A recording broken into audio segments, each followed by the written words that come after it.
বিস্তারিত আলোচনার জন্য স্টুডিওতে যুক্ত হয়েছেন সহকর্মী আদনান তুর্য। যাচ্ছি তার কাছে। তুর্য, আমরা বিএনপি এবং জামায়াতের বিভিন্ন নেতাদের বক্তব্য শুনলাম, সেক্ষেত্রে আমরা তাদের নিজস্ব যে অবস্থান সেটি ব্যাখ্যা করলেন। শুরুতে যদি বিএনপি নিয়ে আলোচনায় আসি, বিএনপি আসলে কি বলছে এখন? জি, ধন্যবাদ রাব্বি। যত নির্বাচনের দিন ঘনিয়ে আসছে আমরা কিন্তু দেখছি রাজনীতির মাঠ তত বেশি গরম হচ্ছে এবং এই নির্বাচন কেন্দ্র করে কিন্তু শুধু ভোট এগুলো নয়, বরং জুলাই সনদ এবং গণভোটের যে বিষয়টি তা নিয়েও কিন্তু বিএনপি এবং জামাত এবং এনসিপি তিন দলই বিভিন্ন সময় বিভিন্ন ধরনের তাদের অবস্থান পরিষ্কার করে আসছেন। আমরা যদি একটু দেখতে চাই নির্বাচন এবং গণভোট নিয়ে বিএনপি কি বলছেন, আপনারা যদি দেখেন প্রথম তিনটি যে পয়েন্টটি লেখা হয়েছে, নির্বাচিত সরকার ছাড়া দেশ ভালো চলে না, ভোটে অংশ নিলে অস্তিত্ব থাকবে না জামায়াতের, এবং শেখ হাসিনার নির্দেশে জ্বালাও করা হতে দেবে না জনগণ, এই তিনটি কথাই কিন্তু বিএনপির শীর্ষ নেতা মির্জা ফখরুলের কাছ থেকে এসেছে। প্রথম যে লাইনটি আছে সেটা যদি একটু বিস্তারিত ব্যাখ্যা করতে চাই, নির্বাচিত সরকার ছাড়া দেশ ভালো চলে না বলতে কিন্তু বর্তমানে যেই সরকার রয়েছে তারা যে নির্বাচিত না এবং ভবিষ্যতে যে কোনো একটি সরকার গঠন করতে হলে জনগণের ম্যান্ডেট নিয়েই আসলে ক্ষমতায় বসতে হবে, তাই কিন্তু মির্জা ফখরুল বারবার জনগণ এবং বিএনপির যারা সমর্থক রয়েছেন তাদেরকে বিষয়টা পরিষ্কার করতে চাচ্ছেন।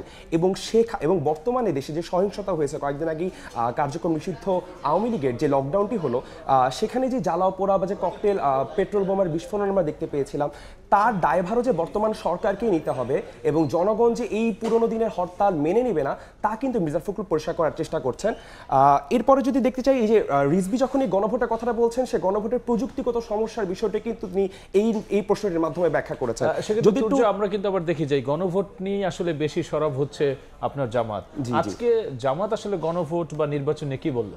জি, জামাতের অবস্থানটা যদি বলতে চাই, জামাত কিন্তু প্রত্যেকবারই তার গণভোট যে নির্বাচনের আগে হতে হবে এই বিষয়টি নিয়ে তারা শক্ত একটা অবস্থান ছিল।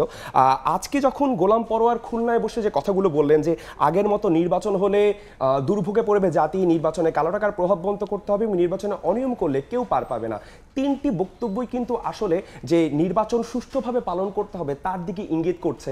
এবং বর্তমান যে প্রশাসন রয়েছে সেই প্রশাসনের দিকেও কিন্তু গোলাম পরোয়ার জামাতের দিক থেকে যাতে সুষ্ঠুভাবে প্রশাসন দায়িত্ব পালন করতে পারে তাই কিন্তু বারবার গোলাম পরোয়ার তার জামাতের মধ্যে থেকে বলার চেষ্টা করছিলেন।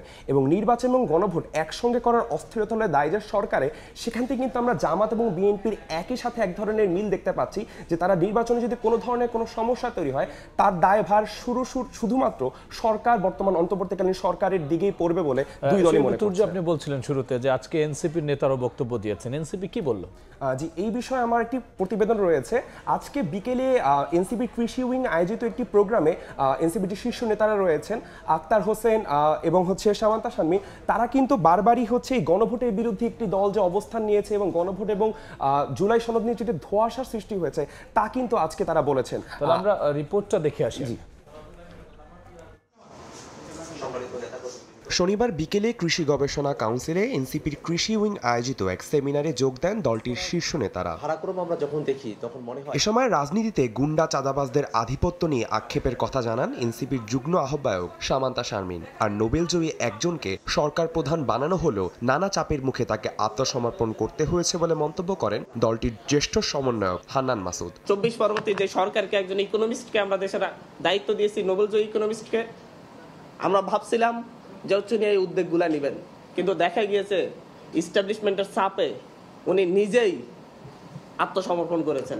আগের রাজনৈতিক ব্যবস্থার উপর, আগের আমলাতান্ত্রিক ব্যবস্থার উপর আমাদেরকে ফেলে দিয়ে চলে যাচ্ছেন। সেই তথাকথিত চাঁদাবাজ, দুর্নীতিবাজ, দখলদারিত্ব, খুনি এবং তাদেরকেই প্রার্থী তালিকায় জায়গা করে দিচ্ছে। বরঞ্চ আমরা চাই, এনসিপি চায় যে একজন যোগ্য কৃষক যিনি তার আইন প্রণয়নে ভূমিকা রাখতে চান তাকে কিভাবে সংসদ পর্যন্ত নিয়ে আসা যায়। এনসিপির সদস্য সচিব আক্তার হোসেন বলেন, একটি দলের নেতারা চূড়ান্তভাবে গণভোটের বিরুদ্ধে অবস্থান নিয়েছেন। জুলাই সনদের বিষয়ে যে ধোঁয়াশা তৈরি করা হয়েছে তা সন্দেহজনক বলেও মন্তব্য করেন তিনি। সংস্কারকে ভাগ করে ফেলা হয়েছে সরকারের মর্জি মতো, সংস্কারের বিষয়বস্তুগুলোকে রাজনৈতিক দলের আওতাধীন করে ফেলা হয়েছে তাদের মতিগতির উপরে, তাদের অভিরুচির উপরে।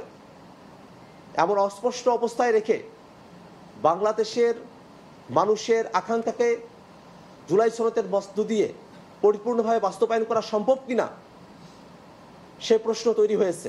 একটি দলের নেতারা চূড়ান্তভাবে গণভোটের রায়কে প্রত্যাখ্যান করার মতামত ব্যক্ত করছেন। গণভোটের রায় যারা মানবে না, জনগণ তাদের প্রত্যাখ্যান করবে বলেও হুঁশিয়ারি দেন এনসিপির সদস্য সচিব। এই ফেসিবাদী আমলের বাংলাদেশ। আদনান তুর্য, সময় সংবাদ, ঢাকা। তুর্য, আপনার রিপোর্টটা দেখছিলাম এবং সেখানে দেখলাম যে এনসিপির নেতারা তাদের অবস্থান স্পষ্ট করেছেন। কি বললেন তারা, একবারে যদি বলেন? জি, আক্তার হোসেনের কথাগুলো যদি আমরা একটু দেখি, গণভোটের বিরুদ্ধে একটি দল চূড়ান্ত অবস্থান নিয়েছে, এই কথাগুলো কিন্তু তিনি বারবারই বলছিলেন যে একটি নির্দিষ্ট দল গণভোটের বিরুদ্ধে রয়েছে, এবং এই যে জুলাই সনদ নিয়ে জামাত এবং বিএনপির যে একটি ভিন্ন অবস্থান, তা নিয়ে যে একটি ধোঁয়াশা সৃষ্টি হয়েছে, এটা নিয়েও কিন্তু আক্তার হোসেন শঙ্কা প্রকাশ করেছেন।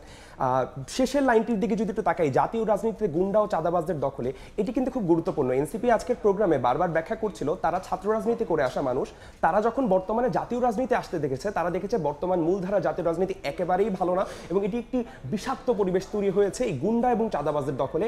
এনসিপি স্বপ্ন দেখে যে তারা এই গুন্ডা চাঁদাবাজদের জাতীয় রাজনীতি শেষ করবে এবং তারা এমন একটি বাংলাদেশ তৈরি করবে যেখানে একটি কৃষকও আসলে সংসদে গিয়ে তার অধিকার নিয়ে কথা বলতে পারে।